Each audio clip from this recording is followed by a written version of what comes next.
You're listening to The Home Team, the voice of Croatia's sports podcast. Football, Basketball, handball, water polo, tennis, skiing, sailing. you name it, The Home Team has it covered.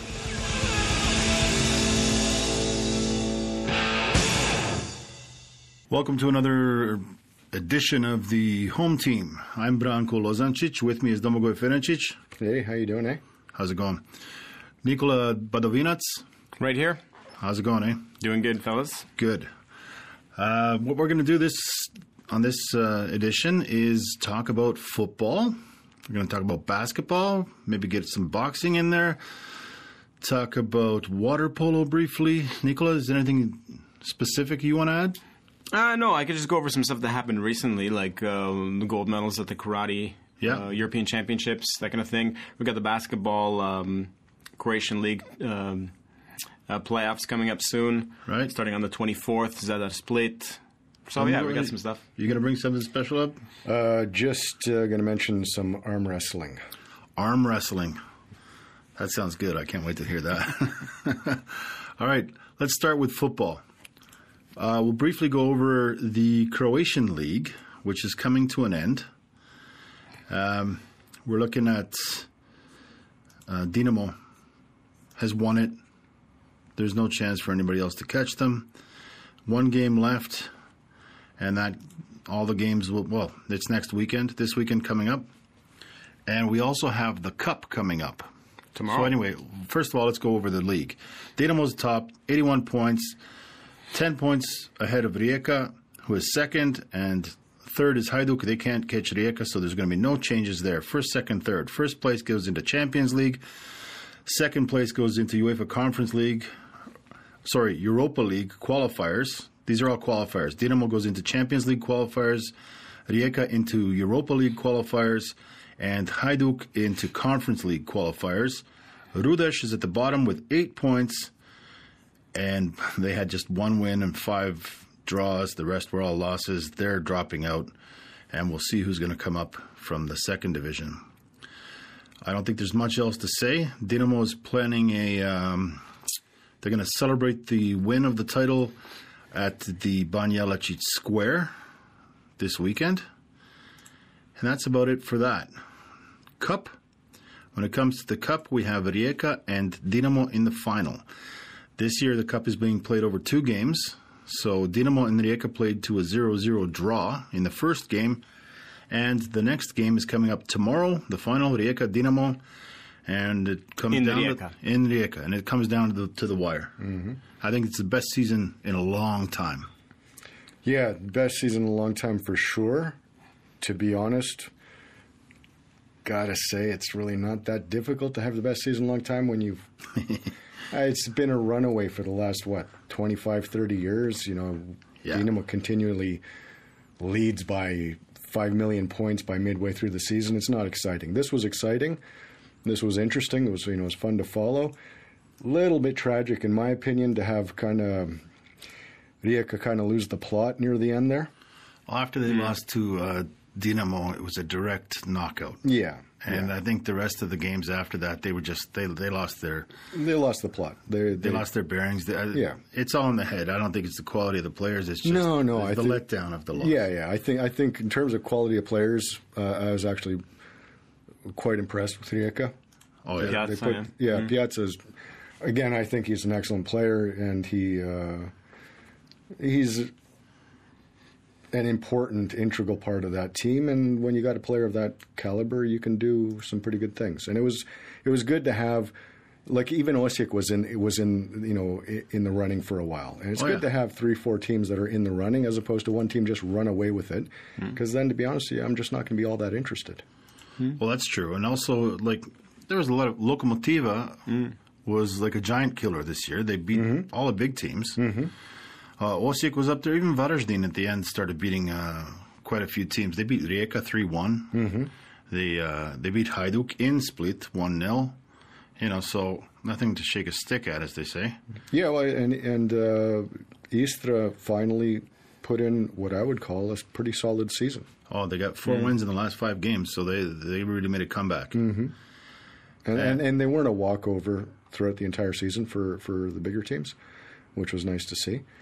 But Hajduk also fell off the map because they were in the running, and then all of a sudden things just went sour. After that fan violence, no?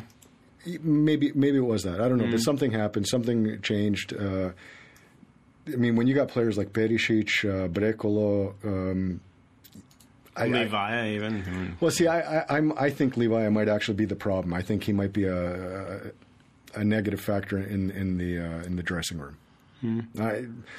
What was it? Yogi Berra said sports is 90% of sports is 90% mental. Just one of those classic sayings. Excuse me. But it is. I mean, if you don't have chemistry in the team, in the locker room, you're not going to be good on the field, and I think that's what ended up panning out for Hajduk. Right. Now we move to the national team.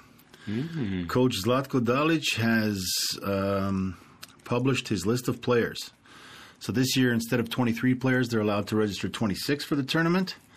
And we have an impressive lineup with all these players, most of them playing outside. We got a few from Rijeka, Dinamo, and Hajduk.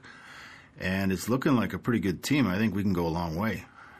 Yeah, I think as usual, I would almost say traditionally now with Croatian national teams, I think our midfield is stellar.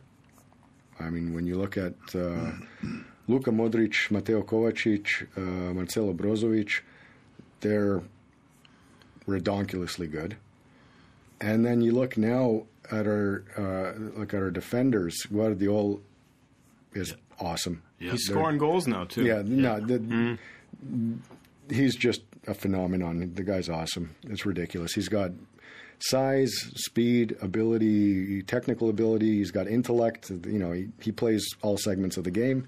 Well, how about we go over the players quickly, and we'll stop at any ones that are interesting, or we want to maybe share a tidbit about them. So we'll start with the keepers, the goalkeepers. We have Dominik Livakovic, plays for Fenerbahce. Ivica Ivušić plays for Pafos, and Neljko Labrović plays for Rijeka. Those are our keepers. Defense, Josip Juranovic.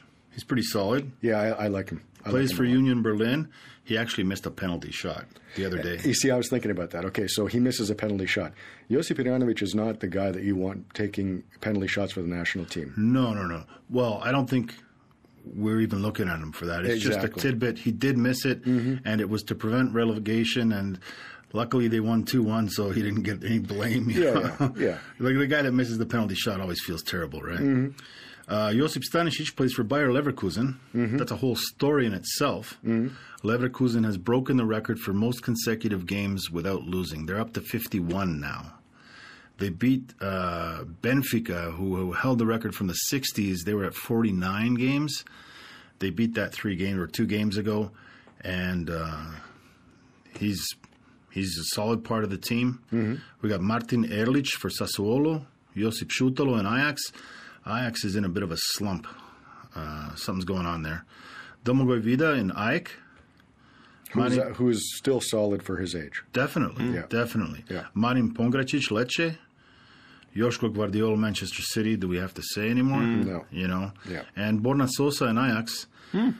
Sosa doesn't seem to be happy there. I'm not sure.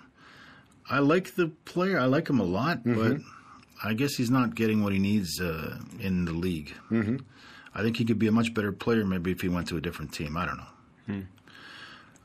Midfielders. Luka Modric, Real. Enough said. Enough said, but we have to say more. Yeah. You know. Yeah. It looks like he's going to sign on for another year with Real. Yeah. And they're saying he doesn't care about money. They can't offer him the money that they could when he was in his prime. But it seems that he doesn't really care about the money. He just wants to play in Madrid. And the trophy record, they're going to play in the Champions League final on June 1st. They're playing Borussia Dortmund. He's the only Croatian in the Champions League final, but we've had one for the past 20-something years. There's been a Croat, at least one in the Champions League final. And if they win the Champions League final, him and Nacho will have 26 trophies with Real, which is higher. Right now they're tied with a few other players at 25. If they win the Champions League, that'll be 26. Nacho is apparently going to leave. So next year, if he stays on for another year and wins any trophy with Real Madrid, he will be the top player all-time, 122-year history of how many trophies he won with the club. And he just won La Liga, too, right? They just won La Liga as well. And he had that great run the other day. Marcelo Brozovic. Okay, hold on a second. We just got to go back for 1 second. On a personal note, that is possibly the best football name ever. Nacho Fernandez is by far the best football name I've ever heard in my life. Kudos to that guy and his parents for coming up with that. That's my little aside. He had his path set up. Yeah, I just needed to get that out there. Yeah, it's a legitimate topic, definitely. We're going to move on to the next guy. Yeah. You want to talk more about Taco? Nacho. All right, Marcelo Brozovic, Al Nassr. He went to Arabia for money. Mateo Kovacic, Manchester City. Okay, I got a question for you guys vis-a-vis Marcelo Brozovic. So I think he's a fantastic player. Yeah. I didn't get his value until he went to Inter.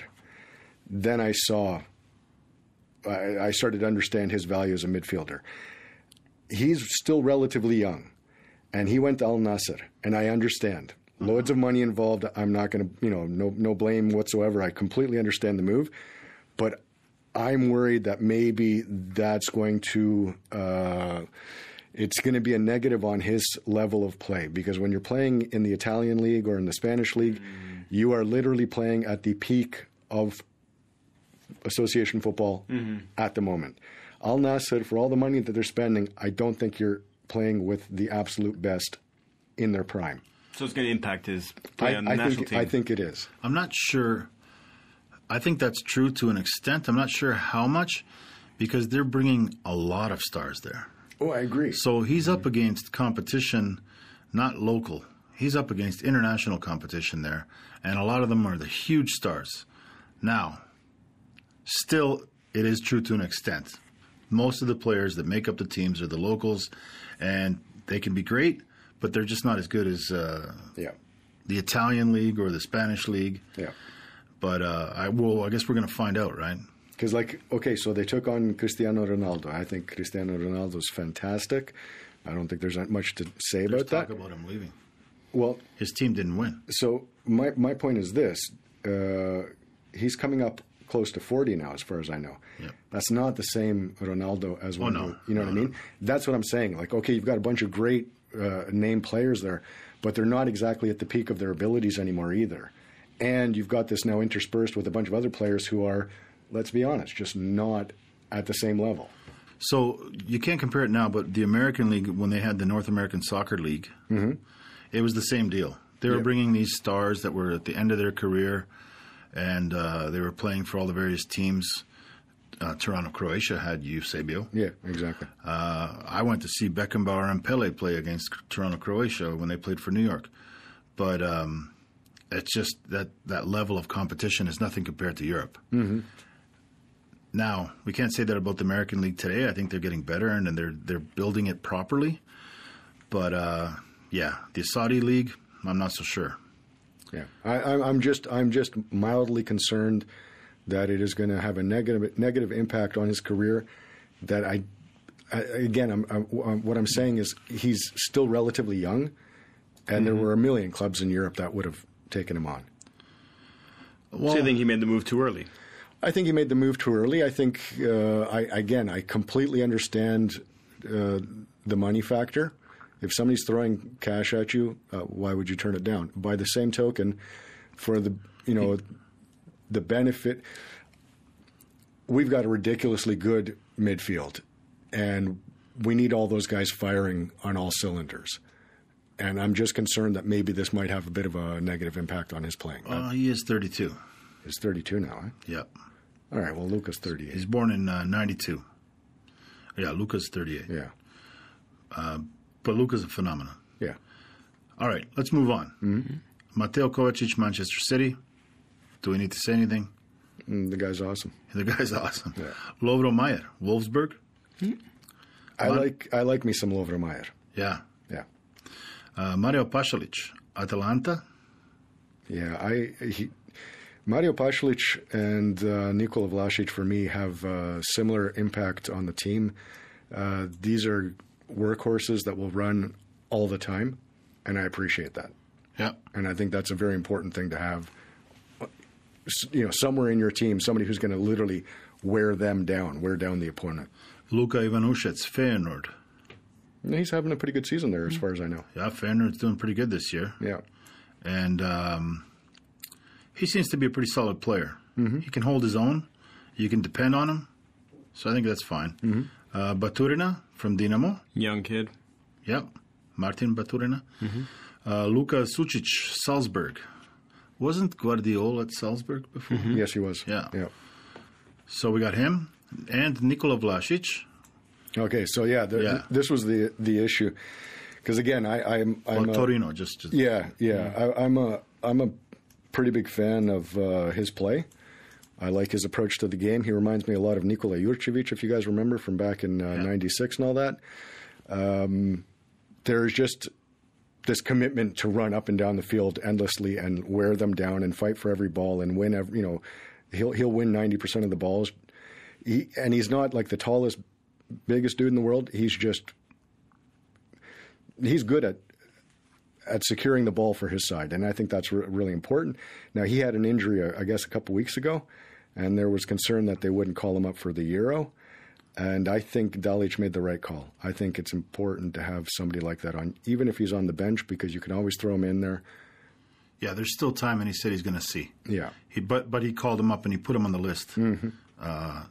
Regardless of the fact that he's injured. He said we have 2 friendlies coming up, and he's going to see. Mm-hmm. So moving into the attacking position, Ante Budimir, Osasuna, he got nominated to be, when they make that best team of the league, they take players from every team and they put the best team together. Mm-hmm. So he was nominated to be on that team by the sports journalists in Spain. Andre Kramaric, Hoffenheim. Who just had... scored 3 goals 2 nights ago or something like that. Yeah. Mm-hmm. Still doing it. And he's also, what's he now, 33, 34? 33. Is he? Yeah. Mm-hmm. Yeah. But he's still doing it. I really dig that guy. Bruno Petkovic, Dinamo. Yeah. I have my reservations about Petkovic. I don't know. I think he needs a chance. I think he can, all these players, they just need one breakout and then they find their form. Mm-hmm. I think he's above our league, and I think he would have done himself a favor if he'd gone out and raised the level of competition that he's playing in. Ivan Perisic, Hajduk, that's a returnee. Yeah. Marko Piazza, Rijeka. I like this guy. Yeah. Mm-hmm. Yeah. I liked him from the beginning. Yeah. When he was a lot younger. And he had a bum rap because he had a couple knee injuries there, and he went through some injury problems, but absolutely agree with you. I think he's fantastic. And Marko Pasalic, also Rijeka. Mm-hmm. Then we have players that it says predposivi. I guess that means they're on the reserve list. They're on call. Borna Barisic from the Rangers. Mm-hmm. Duja Čaletecar, Lyon. Christian Jakic, Augsburg. Dominik Kotarski, PAOK. Toni Fruk, Rijeka. Marin Ljubicic, Lask. That's Linz, right? Mm-hmm. Igor Matanovic, Karlsruhe. Niko Christian Sigur, Hajduk, and Petar Sučić, Dinamo. Yeah, those last 1, 2, 3, 4, 5 guys have never had caps before. Yeah. So if they make the team, it's going to be their first. Yeah. And that's that. Now, if we want, we can mention where the team's going. So they're all going to start meeting up in Zagreb soon. So the European Championships is from June 14th to July 14th. Dalic published the names, and they start meeting up on May 26th, which is on Saturday, right? Yeah. Then they go to Rijeka, where they're going to train until June 3rd, and they have a warm-up match against North Macedonia and Rujevica. And from what I remember, North Macedonia has been known to surprise a few teams. Well, before they were North Macedonia, they were Macedonia, and they beat us in the qualifications for the Euro, and we ended up not qualifying. There you go. So, this idea in today's day and age that there's like an easy game coming down the pike is no. Look at Morocco. Yeah, when we played them at the last World Cup. Yeah, you got a lot of good teams, and nobody should be underestimated. Then they stay in Rijeka until June 7th and travel to Portugal. Yeah. And a day later in Lisbon, they have the last preparatory match before the championship against Portugal. That, I feel like, is going to be a boring game. I don't think anybody's going to be willing to risk possible injury or anything. No. Yeah. No. That's just a friendly, and it shouldn't even be taken as a reflection of form, I think. I don't think either game is going to... I think basically it's just to kind of get them in the groove of being on the pitch together and, passing the ball around. I wouldn't put any more importance on it than that. All right, then on June 9th, they travel to Germany, the German town of Neuruppin. Mm-hmm. And that's where their base is going to be. And we play in Group B at the European Championship. First match is on June 15th in Berlin against Spain. Yours truly will be there. You guys didn't get tickets, eh? No. 4 days later, we face Albania in Hamburg. Albania is also not to be underestimated. Absolutely not. And on June 24th, in the last round in Leipzig, we face Italy, and we have Italy's number. Mm-hmm. We've always had it. Yeah. And I don't think we need to go on from there. Anybody want to add anything about the national team? So I would say the following. First of all, I said it last time. I'll say it again. In my opinion, this is the group of death, because ostensibly somebody would say that Albania is the worst team in the group, and I don't think Albania is that bad at all. In fact, I would not want to play them on a regular basis. No, and Italy is changing too. Yeah.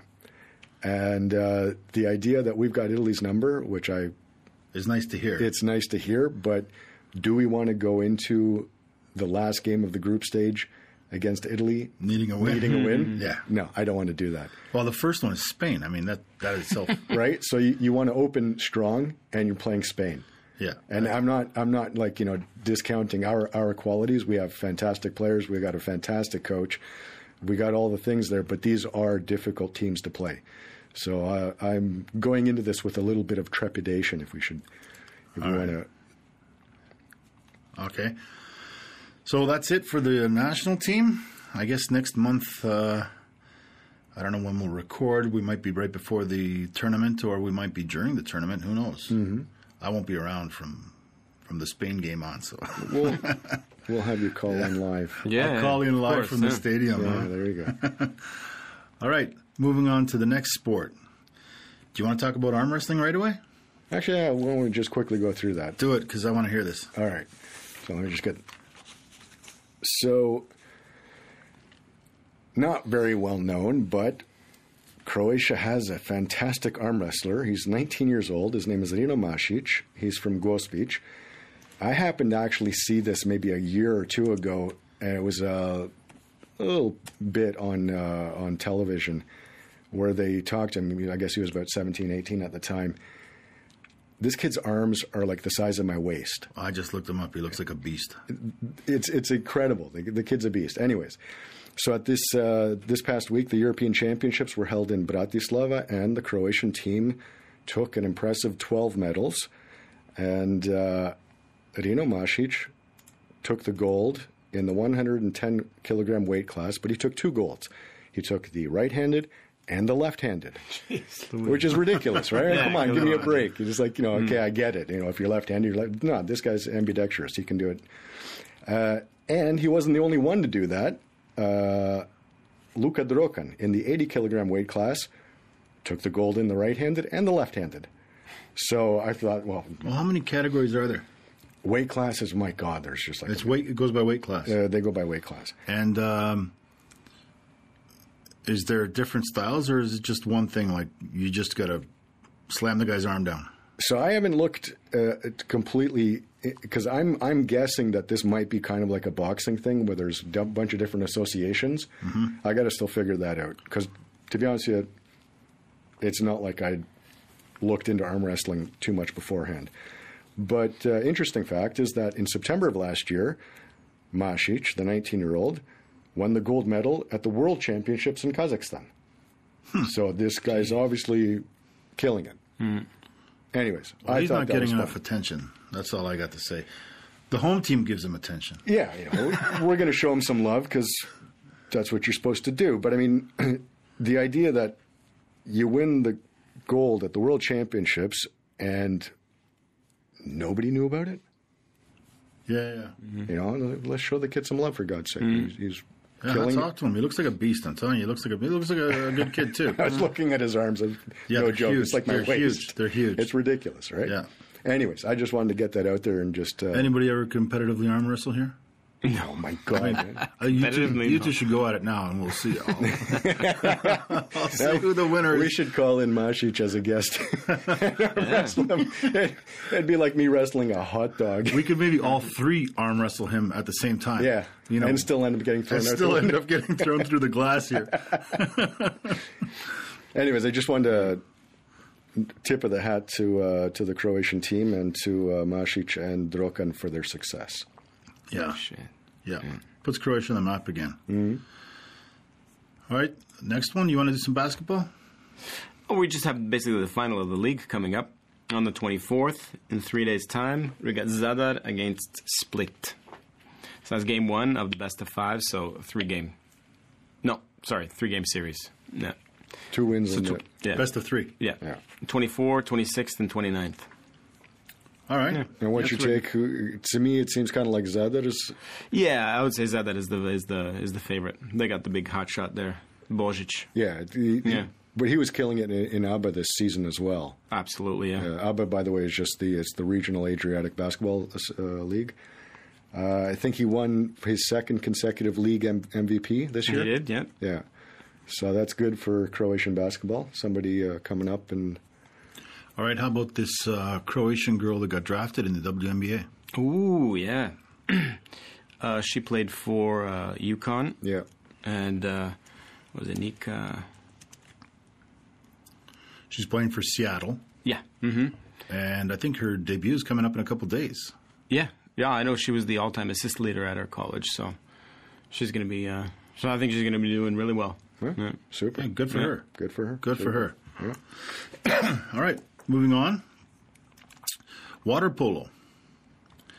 The Euro Cup has just ended. Dubrovnik's Jug won the Euro Cup, but this year the final was all Croatian. Dubrovnik beat Rijeka 12-6. Wrong score. Dubrovnik beat Rijeka. What was the score? Well, they beat Rijeka, and they won the Euro Cup. They also won the championship this year, right? Mm-hmm. Or was that Split? Mornar won it. Mornar? I think so. Sure. Yep. Mm-hmm. And Dubrovnik seems to be the team in Croatia for when it comes to water polo. Oh, absolutely. Definitely, yeah. Like they actually follow it there. They also show up at the... Oh, it's religion. At the Gruj, yeah. Yeah, that's religion. They're cheering and everything. I guess they don't have a football team, so... What are you going to do, right? But yeah, hats off to them. And the cool thing about that is, so you got an all-Croatian final. You got an all-Croatian final in a year, or in the span of a year and a half, where we were second in the European Championships, and first won the World Championship, putting Croatia back in that leading position in water polo, which is where we belong. Yeah. Let's move on to boxing. Here's a little tidbit for you. So the other day we had the Fury-Usyk fight, and Usyk won. And there's a rematch clause in their contract. And right away in the ring, Fury said he's going to want a rematch. He believes he won the fight, and he made some excuse, which was kind of not really nice. And so he wants the rematch. However, because it was for the undisputed world heavyweight title, the IBF has said previously that if the rematch clause gets activated, they're going to take away the belt. So, Hrgović is fighting Daniel Dubois on June 1st, I think it is, or around there. And they're saying that if they get their procedures together and they actually do take away the belt, they would have to give it to one of those two to fight for the title. Mm-hmm. Or if they don't, whoever wins that match would have to fight Anthony Joshua for the title. Mm-hmm. That is if they take the belt away, which they said they would. But this is boxing, and it's all money. Yeah. Right? So who knows what's going to happen? We have the fight coming up against Hrgović and Dubois, and this one is supposed to be like the last one before a title shot. He's a contender, and we're looking forward to it. Yeah, it's on June 1st. So it's possibly for the world title, possibly not. It's going to be good. Well, I'm not sure how good it's going to be. Dubois is kind of like looking for a comeback in his career. A loss would probably set him back quite a bit. And Hrgović is coming up. He doesn't want a loss. Well, they've gone through that, the kind of typical boxing routine of slowly bringing somebody up through some, let's be honest, not so good opposition for the first couple of fights, which makes sense. You want to give your boxer some confidence. You want to have him get used to the professional ranks, whatnot. That makes sense to me. That's completely understandable. I'm seeing something in boxing where you've got guys like Hrgović who are not necessarily the fastest with their hands, but my God, do they have power? And then you've got maybe somebody like Usyk who's fairly quick for a heavyweight. So it goes like this. Hrgović and Dubois, whatever happens, the winner of that match is going to fight Joshua on September 20th at Wembley. Jeez. Right? And they're saying in that case, the belt will definitely be on the line. Mm-hmm. After that, the winner of that match would probably fight the winner of the rematch between Fury and Usyk. Hi, look. He's got a chance now. He's got an opportunity to make a huge step forward. Yeah. Yeah. Yeah. I'm very curious to see, because in terms of like size and power, I think he can basically stand toe-to-toe with anybody. My only point of interest would be like how he would compare to Usyk, who is, I would argue, a quicker or a faster. Also, I don't know how long Hrgović can last. Can he go 12 rounds? As far as I know, he hasn't gone 12 rounds yet. Yeah. And most of this, I think, I can't remember which fight of his that I watched where I literally noticed him dragging the fight out. He could have ended it like a round or two earlier, and he was literally dragging it out to kind of let people know, hey, listen, I can I can last longer. I can last longer. I can stay here for a while, right? Yeah. And so it'll be interesting to see whether, because it's one thing to go 3, 4, 5 rounds repeatedly, and then to come in there with top flight competition and try to do 12 rounds. That's a completely different picture, right? Yeah. So it's going to be interesting for sure. All right. One more thing before the final little tidbit. Ivan Čupić has retired from handball. 39 years old. Today he announced that he's retiring. He was a pretty solid part of the team. Took us far in a lot of competitions. It was nice to see him play. Mm-hmm. He's going to be staying on with the training staff in the Zagreb team, and he's hoping to become a coach on his own. I think Čupić was, I really liked him. He was a good player, constant, like 110% effort kind of guy. Again, I always appreciate that. He won the Champions League 3 times. Yep. Was a huge part of the national team for a lot of years. And I like the idea of staying in the sport. I'm always a big fan of, you always give back to the community that gives to you. Yeah, that's a nice to say. And so I'm really happy that he's made that choice. All right, now, final thing I got for you guys is what's the festival called?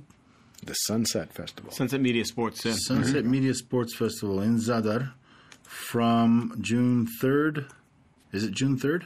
June 2nd or 3rd, yeah. June 6th to the 8th. Ah. Yeah, June 6th to the 8th in Zadar. And one of the guests coming is our Croatian favorite in the NFL. Anybody want to name him? Bill Belichick. Bill Belichick is coming. He's going to be taking part. I wish we could get him on this show. Mm-hmm. But just to comment Belichick shortly, it's always nice to see when they have the... Actually, he extended it. They used to have the day when they would all wear their flag of their nationality on the uniform, but he wears it all the time now. And it's good to see that. He's very proud of his Croat roots in the Karlovac area, Draganic to be exact. And it's nice to see his that. paternal grandparents. Yeah. And he's going to be coming here to Zadar. I don't know where he's going after that, but it's good to hear. Yeah, as far as I know, though, I think he and his family come to Croatia on a regular basis. He really actually makes an effort to stay in touch with his Croatian heritage, which is fantastic. That's commendable. And what can you say? I mean, he is the Don. The guy has 6 rings. Yeah. You know, he's, if not the greatest, he's one of the greatest football coaches of all time. Yeah, they call him Belichick. The Croatian name is Bilicic. But yeah, he's the man. Absolutely. I hope he gets another coaching job soon. I'd like to see it. I'd like to see him break that record. Yeah, well, I'd like to see it for another reason, because I'm endlessly annoyed by this constant this argument that was it him or was it Tom Brady, and I'd like to see him do well somewhere else just to put that to bed, because I don't buy it was him or it was Tom Brady. It was both of them. They're both legends of the game, and they both, deserve their due respect, right? Yeah, I agree with that. Definitely. Anybody want to bring anything else up? Actually, I'd rather not have him on the show. I'd rather we sit down for a beer with him in a bar. I say we sit down for a beer with him in a bar and we tape it. Yeah, sure. Fair enough. Yeah. I'm game. We'll tell him it's off the record. See what he does. Oh, yeah, all I had was, the wrap up at the, not this past weekend, the weekend before, the Croatian athletes at the European Karate Championships that took place in Zadar. So we had Anđelo Kvesić and Ivan Martinac, each winning the gold.